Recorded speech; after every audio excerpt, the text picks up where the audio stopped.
সবসময় আমার হাতে নানান ধরনের ইয়ারবাডস আসে, তবে এটা একটু ভিন্ন। Meet Onikuma T27।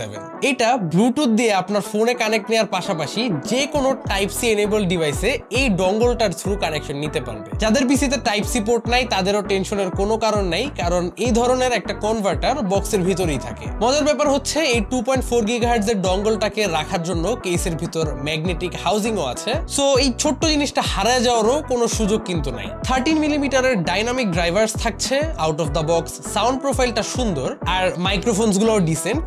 Online meetings কিংবা ইন গেম চ্যাটের জন্য এই মাইক্রোফোনগুলোতে ইএনসি সাপোর্ট থাকছে। TWS এর কেসটাও দেখতে ভালোই সুন্দর, একটা অ্যাগ্রেসিভ ভাব আছে। এটার মধ্যে 400 mAh এর ব্যাটারি থাকছে। তাছাড়া ইন্ডিভিজুয়াল ইয়ারবাডস গুলো থেকে আপনারা একটানা 4.5 থেকে 5 ঘন্টার প্লেব্যাক পেতে পারেন।